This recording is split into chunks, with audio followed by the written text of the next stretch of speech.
Now for a review of what's making the headlines in the papers this morning. We're also joined by Eniola Akinkotu. Good morning and thanks for joining us so early this morning to dissect what's making the headlines. We'll begin with This Day, our sister publication and newspaper of record setting. This Day, its leading headline this morning, it's a full front page this morning, but let's take NNPCL. We are working to resolve supply shortfalls, blames scarcity on FX liquidity, says it prefers PMS price determined by market forces. Meanwhile, the Vice President Shetima meets Lupobiri Melekare on fuel price increase. NNPCL yet to lift out petrol, discussions still ongoing, says new refining facility. The photo just below that, philanthropic dinner with Bill Gates. That's the photo there of Bill Gates and some other officials having that philanthropy dinner in Abuja. At the Economic Partnership Conference going on in China, President Tinubu lauds $280 billion economic trade partnership between Africa and China. Xi Jinping pledges $50 billion financial aid for Africa, also listing 10 partnership action plans between China and Africa. Federal government begins sale of 30,000 MT of milled rice at subsidized rates to Nigerians.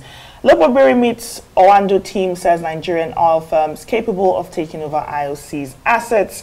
And just at the top there, Bank of Industry raises 1.43 billion euros in global loan syndication drive. And so many stories, but let's begin with the energy sector. It's been a busy energy sector for the country for the past, maybe this whole year even.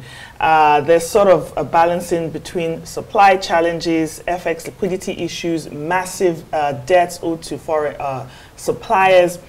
However, there's now a question of market forces versus government control. Are we ready for this move? What do you think?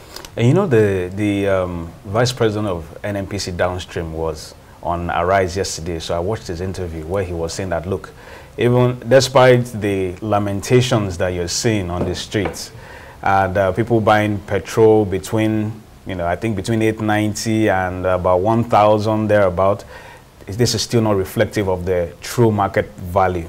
And as sad as that is, he's actually right. If you want to know the real market value, look at the difference between petrol and diesel. Diesel and petrol are supposed to be about the same price. In fact, in most jurisdictions, diesel is even more cheaper. It's cheaper actually than petrol, because petrol is premium motor spirit is actually superior. So it shows that NNPC is still paying subsidy, and it's one of the reasons why they want to be the sole buyers of Dangote petrol, so that they can continue to control the market. Unfortunately, that is where we are. He spoke about FX liquidity too. I mean, the FX is actually the elephant in the room if you look at it very well. And why don't we have FX? NNPC is responsible for most of our FX because Nigeria relies on oil receipts for most of its FX. Unfortunately, NNPC has not been able to deliver the goods. If you reach out to CBN will tell you that we don't print dollars. It's only what is given to us. So I think if you look at it very well, you can trace this problem to this the exchange rate policy that was introduced by the CBN in June last year, where it affected the exchange rate. They tried to merge all exchange rate segments, and unfortunately, it hasn't gone as planned. What Wale Edun was telling us was that it was going to be about 750 naira to the dollar by end of last year. And if you look at the medium-term expenditure framework of the government, the MTEF is the assumptions on which the government's economic policy rotate. Now, they're saying that by this time, in fact, in the next 6 months, it's going to be about 650 naira to the dollar. That's what they are projecting. But unfortunately, that hasn't happened, and that's what you're seeing causing all these problems that we're having. So the FX is the elephant in the room. I think the FX is the main problem. I picked holes watching that interview. he was so many holes. He was, I mean, the people that were questioning him spoke to him about effectiveness and ineffectiveness and inefficiency of NNPCL over the years. They even brought up the issue that in some other climes, while the prices are going down, it's going up in Nigeria. Why? Look, Babri is saying they're not determining prices. He is saying that according to PIA, that prices should have a free flow. And then there's been argument over the years. If you say Nigeria should pay this or that, are you paying the same, not even living wage, not minimum wage, that other countries are paying in other climes of the world? Are Nigerians getting the benefits of democracy that other countries are getting? In Kwara, as we speak, transportation is dead. Nobody's going. There are so many issues about this, so many confusion here and there. But the bottom line is the ineffectiveness and inefficiency of NPCL. He's even talking about more hike with what Nigerians are going through. And you're wondering, what kind of government is this, really? But let's look at Vanguard. Let's look at Vanguard. Vanguard says controversy trails World Bank's $433 million fund for Nigerian farmers census. Report urged it to allow Dangote refinery fix PM price.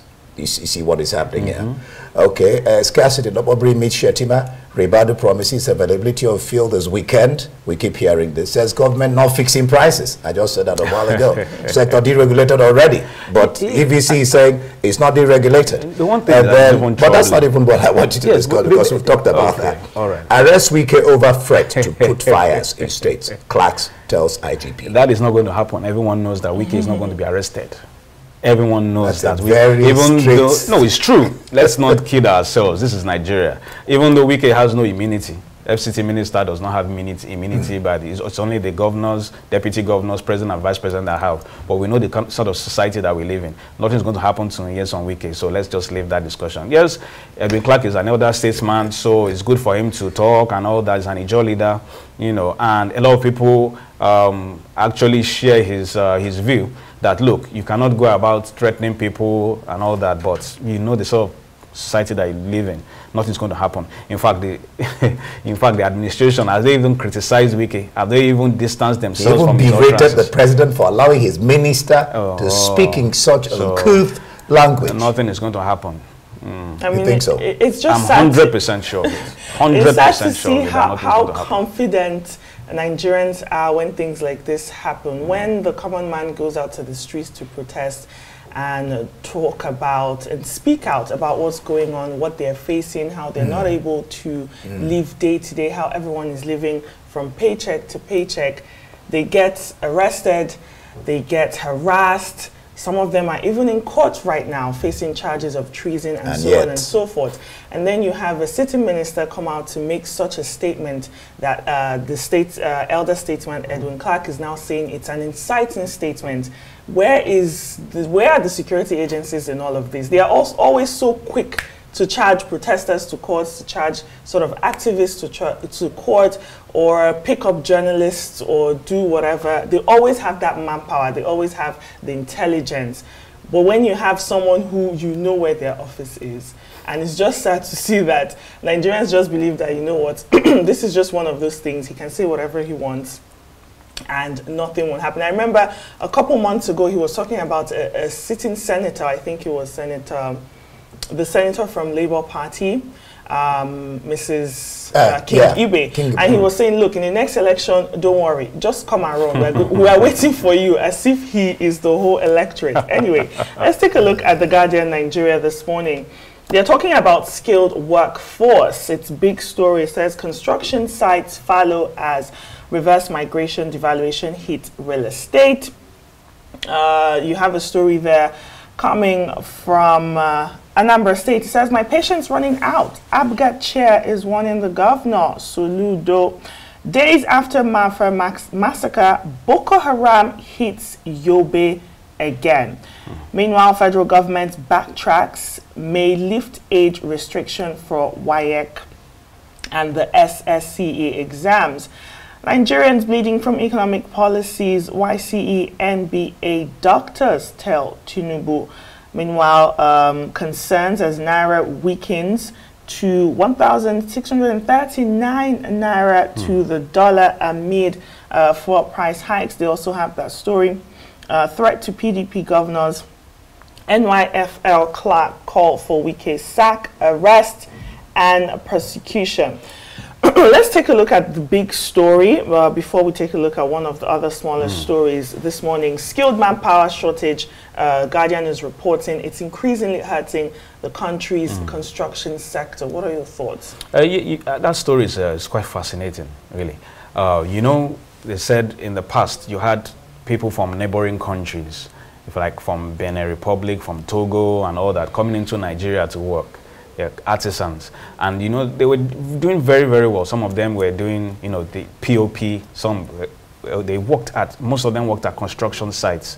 But now, because the naira has weakened against the CFA, you know, there's really no incentive to come to Nigeria anymore, and so they're going. And unfortunately, at the same time, you have in Nigeria, you have an overemphasis on university education, and so our technical colleges are suffering. You know, the polytechnics are suffering, so you don't really, if the enrollments sort of dropped, so you don't have people from there going into the, you know, skilled market now to go and do some of these jobs, and so you're going to have a labor gap. That's what's going on. It's really appalling, really. If you think of the situation where Nigeria finds itself at the moment. In the past, you used to go to Cotonou to go and flex for the weekend, and you can't even do that anymore because their currency is higher than yours. In fact, you know that last year the government had to stop export of food items to these neighboring countries because their currency is stronger than ours now, and it was already affecting local supply. So it still boils down to the currency issue I spoke about earlier. I think half of Nigeria's problem right now is really on this currency issue, and the only well, exactly, and the only way we can strengthen it now in the short term is to boost our oil production. Right now we're doing just about maybe 1.2, 1.3 million barrels per day. You know, if we could take it back to the period when Obasanjo was there, where we did like 2.4, 2.5 million barrels per day, excluding condensates. You know, our reserves were very, very high. Our excess crude accounts, by the time it was handing over to Yar'Adua, you had close to about $20 billion. So our currency was very strong. We don't have that today. All right. Let's look at the Vanguard. I mean, there's so many stories on the Guardian, but Guardian.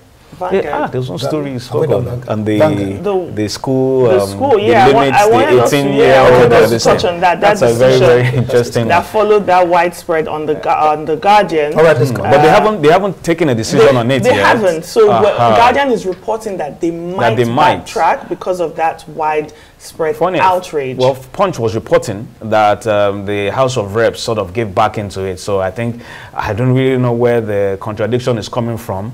But I think, I mean, if they reverse it, it will be very, very good for our educational system. The NCE, I mean, for you to write common entrance, I think you just have to be 10 years old. So if you enter secondary school at, say, 10, 11, and then you spend 6 years, that means you're like, what, 16, 17. So that means you have to wait for a year or two to enter university. There are pros. Makes no sense at all. And cons against But if you look at NDA, to get into NDA, you have to be just 17. Yeah, so I mean, and that one, you sign your death warrant. That I interviewed. You could actually die during training. Said, I think he talked about from the 6, 3, 3, 4. Yeah, that's the system. You hit 17.5. That the only quarrel he has with it is allow them take the WAEC, take the exams they're supposed to take. And then, you know, instead of not stopping them from taking because they're not 18, that was the only quarrel he had. Do you know that those who have been coming, if you look at the last results of UME, the UTME and WAEC, those who have had the best results are ages 16 and 17. That trend has been there for the last 4 or 5 years. Well, there's a talk about creating special schools if the students are special, and then the talk about when people are not mature, because the whole idea was to let, you might be intellectually ready, but not emotionally ready. And then there arises the problem of influences in the university, but that's for that. Because there are arguments some states where people who are 16 and below are getting married. Exactly. You have these are pros and cons. But let's go ahead, because we have issues that here and there, you know, there are talks about it. Let's look at the Vanguard. Reps, NBA, PDP, others demand petrol price hike reversal with some... That's not happening. So. FG not fixing petrol prices. The minister is saying this. PMS prices determined by market forces. NNPC. Are you following what is happening? Further hike looms. So there's confusion all over the place. Further hike looms as NNPC says 897 litre, not market reflective. Yeah. FG economical with truth on local refining fuel price subsidy. This is NECA. State of the nation. Nigerians are suffering. YCE, that is Yoruba Council of Elders, tells the president, indeed, it's a no-brainer. Nigerians are going through, I don't know whether to say they are in or passing through hell because of cost of living crisis and everything. Then FOCAC, Africa-China Trade Partnership, hits $280. Million dollars. The president, $1 million, yes, is in China. In his speech, Xi Jinping, MOE signed 10 partnerships agreement, they've elevated it to strategic partnership. What do you make of the whole? I have this bittersweet emotion about this entire, Chinese affair, and it's not just about China. You have, I think President Ruto of Kenya and Kagame of Rwanda, during a panel discussion earlier in the year, they were complaining about this issue of foreign countries inviting Africa as a single entity. And they said, look, going forward, they were not going to be, engage in this anymore. That let the president of the African Union go and represent our interests there. That was the idea. But all of a sudden, I was still surprised to see Ruto there with his wife shaking hands with Xi Jinping 2 days ago. Just recently, there was the Africa Indonesia forum. You have the Africa-US forum, Africa-Turkey, Africa-Saudi, Africa-India. I mean, come on, for God's sake, this thing is getting too disrespectful. Now, this deal that China has signed with Africa and all that is still to the benefit of China, not to Africa. If you think about it very well, you want to take loans from them. Okay, fine. The interest rate is lower than the Western multilateral organization. So. And then they're coming to build infrastructure. Who is going to build it? It's them. It's still their people that are going to build it. They're going to repatriate their profits back. So I really don't see Africa getting much of this whole, Because let's go international. And some people are saying, look, it just seems like everyone else has a plan for Africa except Africa. Yes, look at it. So the intra-African trade is just about 16% still. So shouldn't we be looking at intra-African trading amongst ourselves and since ourselves and seeing how we can do better? Out of the AFDB.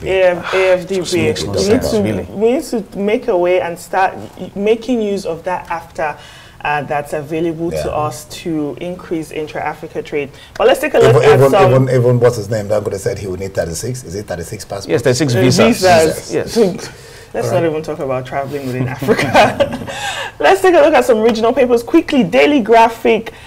Bawumia will transform economy, says the new patriotic party NNPP.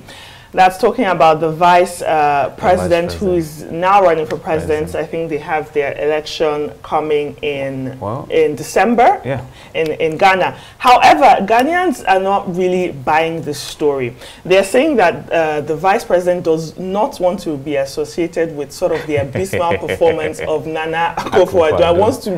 Wants to run on his own achievements. What do you make of this? This is usually the sort of problems that ruling party candidates have.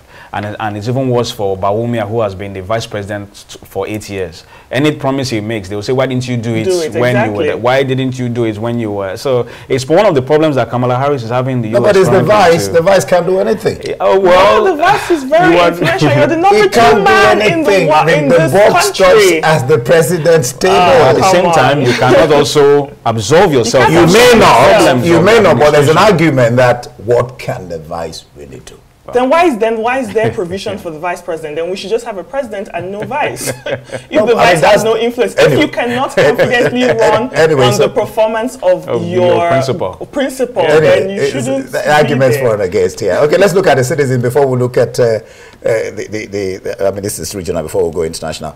Medicine fight for all. Without treatment, the life of little Zachary the Word, who suffers from a rare disease, will be cut short, but the medicines are expensive, and the medical aid refuses to pay for it. Now, an NGO is taking legal action against MedAid to fight for all medical scheme users not covered.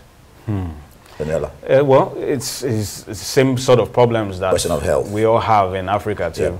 I look at Nigeria's zone too. What's the universal health coverage statistics of Nigeria? Is it maybe 8% or thereabout? Unlike Rwanda. Unlike Rwanda, which has hit 90%, in fact.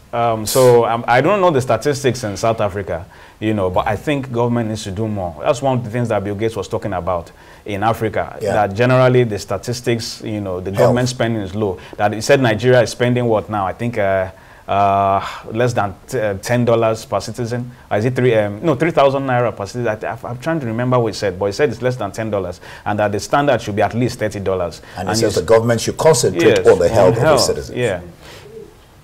All right, quickly, Guardian UK this morning. No justice for the Grenfell tragedy until next decade. That leading photo there, happy face of Alice Tai. She says, I didn't know I had won. A delight at second gold in Paris. Macron defines the left by making Barnier, that's Michel Barnier, PM.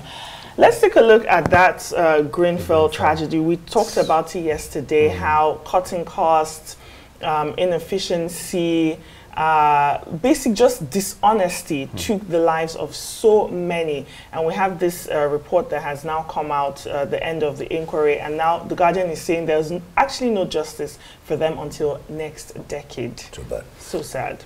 Yeah, how many, what was the casualty figure again? I think it's 70 or 72. 72, you know, and that building burned for about 60 hours. It was one of the biggest scandals of this recent, the recent decades. Yeah, 2.5 days. Okay, 48. Yes, 48, okay. yes, 2.5 days. And of course, they said there was a lot of corruption too, because regulatory standards were lowered and all that. There was a lot of, and nobody has faced the music for it, no one. And how can Stammer be saying that, give me 6 months to look into this? I mean, it makes no sense whatsoever. And then the police too are saying that it takes about a year or so for them to, you know, look into it. I think in this particular instance, the UK has failed. There's laxity there. All right, before we go, let's just take the Jerusalem Post. This is interesting. I mean, for people who are reading it, I'm sure. US, 90% of deal is agreed, but wide gaps remain. Hostage exchange details still in dispute. How does this story interest you? And don't forget, Nigeria is playing this Saturday against Rwanda. We wish them the best. Yeah, Eniola. Yeah, well, I've really not even looked into that report. It's, I'm guessing it's the Israel-Gaza crisis, yes? Yes. Yeah, so I think it's because there have been protests in the last couple of days that, you know, government is now beginning to look into it. Pressure on. Yes, and then you have pressure now too from Europe. I think Spain and a few other countries in Europe have said, look, we are not... they even labeled Israel a war criminal. I think, or was it Israel or was it Netanyahu that was labeled a war criminal? Then the UK too said they're no longer committing arms to it. So now everybody's forced to do the right thing. Well, I hope that this is the start of something good, and it continues on this path. So and you also have those 6 hostages that their bodies were found, and they're saying that, look, if we had this ceasefire, these people would have been returned home safely and alive. So there's really a lot of calls, but Netanyahu is not having it. He's still adamant on what he wants. He says he has to wipe out Hamas in Gaza. At what cost? All right, Super Eagles will prove self against Benin. Rwanda are 1 year short. He was invited to the camp. And that's it this morning on Daybreak. We wish you the best. Super Eagles, make sure you don't go there and disgrace yourself. Wow. All right. That's all we're going to take this morning.